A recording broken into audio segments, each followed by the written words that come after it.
For all of Star Citizen's shortcomings and problems, few can argue that its moons and planets are among them. They are, simply put, some of the most beautiful in the industry.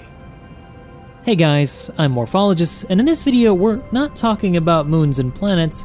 Instead, we're talking about a new vehicle that puts us on them and allows us to experience them at a much closer range. But as you may find through the course of this video and my arguments, planets as they are now may need to change just a little bit to better suit these little vehicles, and even mining as a whole. So we'll go over my personal experiences with the ROC and the problems I've discovered with it, and then we'll follow that up with some possible solutions I thought of through this experience, ending with whether or not I think ground mining is fun or flawed. So I hope you'll join me for this audio-visual journey, and if you liked it by the end, make sure you hit the like and subscribe button to show your support. It really helps me out and the channel. But if you still have more questions by the end, don't forget to head on over to my Twitch channel where you can ask me questions live.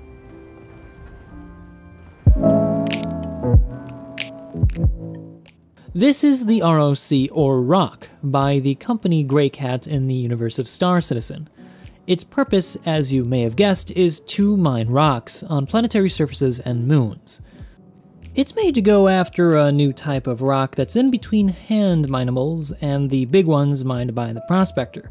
And that makes a lot of sense because on paper it's meant to be the bridge between hand minables and the larger rocks that are mined by the larger and more expensive ships. However, in reality I discovered it doesn't quite work out that way, and that's kind of what has inspired this video, along with a few other ideas that this inspired to try to improve the experience of using these vehicles, because I really do like the idea of having a ground mining vehicle. I just think that the current state of Star Citizen doesn't much allow for it to be as enjoyable as it could be. And no, this actually has nothing to do with bugs. It actually has more to do with game design. So let's examine a hypothetical scenario that's likely to happen with a lot of people once this becomes purchasable in-game. People are going to buy this thing but won't necessarily have a vehicle to carry it. We'll get into that later. And so what's likely to happen is that they're going to leave from one of the moon or planet-based stations that can spawn vehicles, and then drive for some time to find a mineable. Now it is possible with the current game design to find minables within range of one of the mining outposts that can spawn vehicles, like ArcCorp 141 or Shubin mining facility, etc. But because of the way that Star Citizen is currently dispersing minables, they can be far and few between. Worse yet, as of the current PTU patch, scanners do not differentiate between different types of rock via long-range scanner.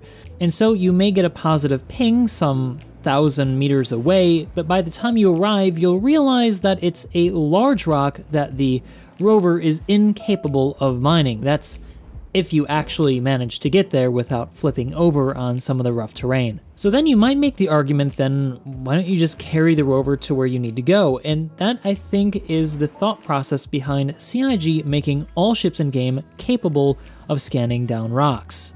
And that leads us to our second issue with the rock. And that's, it's not as small as you might think. As you can see here, it struggles to fit inside of a freelancer. It will fit if you give it a bit of motivation, but still, as you can see, it's not going to fit into anything smaller, so ideal little starter ships like the Titan are not, unfortunately, going to be able to carry one, which would have made the situation a lot better in my mind. This means that at the current present state of Star Citizen, that it's not actually a very good bridge ship between hand minables and the prospector, because most new players are going to be starting off with a ship smaller than a freelancer or a Cutlass Black. Okay, then fine, you might say. Well, it's really then only going to be feasible to fly this thing around, scan down some minables, and then lower down and allow the rover to exit the vehicle. And I think that might be okay if it weren't for the time investment required. So at present, in order to pick up a vehicle, you're going to have to go to one of the aforementioned mining facilities or one of the main landing zones garages to pull the vehicle out and get it into your vehicle that can carry it. Now this is going to require something like 15 minutes of your time when you start your session, which can add up, especially if there are, for example, 30Ks or distractions like you need to buy some things or refit your ship, etc., adding to the experience's downtime, really. This issue will thankfully eventually be resolved. According to CIG, they're going to make these small parasite vehicles and ground vehicles, etc., spawnable inside of ships that are capable of carrying them, but as I've said here, it's not currently in 3.10, and so you will have to go through this sometimes laborious process of picking up the vehicle. But say you either get this little ROC into the back of one of your ships capable of carrying it, or you're able to finally find a mineable deposit after some time of driving around on the surface of a moon or planet. Well, the most egregious issue of all of this with its current game design is that the deposits themselves, although fun to mine, are just really not worth it. Now, yes, it should be less profitable than, say, doing something in a prospector. However, really should reward you still if you're spending this much time going out to find something. And as I discovered, even a full Hadanite deposit will only yield you so much cash. After about 45 minutes of time investment, I discovered that I had made a grand total sum of 12,000 AUEC. An amount that, if you didn't know, could be doubled or tripled by just doing bounty hunter missions in a starter ship, something that I have done on stream to prove that it's possible. So then what's the solution for CIG to fix this issue, to balance the problem, to make it make more sense for somebody to take one of these things out and do some ground mining? Well, it might not be exactly what you think. Now, if my clever intro worked at all, you might have already been primed for what I'm about to say. The issue in my mind is not necessarily how much the Hadanite is worth, but is instead its frequency of occurrence, or rather the density of given elements in an area. So, say for example you pull out a rover at one of the mining facilities on any of the moons or planets. For this to make sense, and for it to really be effective for a new player, I think that there needs to be a good supply of mineable medium to small size rocks within the area for people to run out on foot or to use a mining vehicle to get to in order to mine. It makes sense too if you think about it. Why would a company put a mining facility on a moon in a certain location? Well, probably because there are valuable resources nearby, so it's really not outside of realistic expectations. It kind of fits within lore. Ultimately here, you want people to be able to have that planetary experience, and in order to encourage that, you need to reward them, and the only way to do that is to make it make sense. Right now, it really doesn't, but I think that there's another thing that could also be done to improve the experience in general with moons and planets, and ground mining, and actually even just regular mining in general.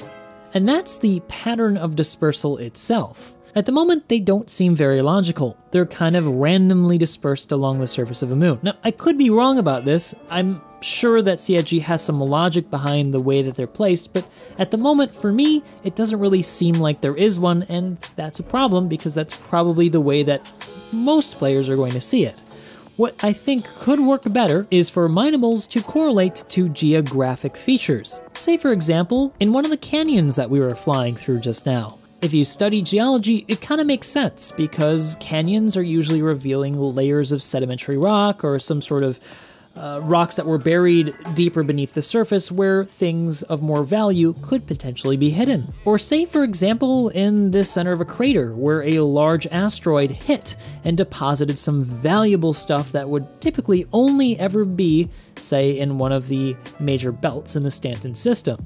But I think you get my drift here. The point of it is that rather than people just relying on their scanners solely, they start to use their eyes with moons and planets and look for pronounced geological features. It becomes more of an engaging and immersive experience because there's a logic behind the dispersal of valuable rocks. And I don't think it would be too beyond the realm of possibility for them to pull this off. As we've seen in earlier videos of how they do planet tech, they use different types of layered maps to create the height maps. And I think you could potentially tie the spawns of these rocks to those height maps to, say, only spawn in deeper areas where more minerals could be revealed.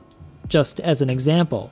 But I think overall here, I actually really do like the ROC. I think it's a great idea, but I think that Star Citizen still needs some tweaking in order for it to truly be fun and useful in today's verse. So in the end, it's a fun, but also flawed experience. But what do you guys think? Do you think my solutions to the current problems the ROC faces to be ones that could work for you? Let me know what you guys think down in the comment section below with your own ideas. I look forward to reading them. I've been Morphologist, and as always, I look forward to seeing you guys next time.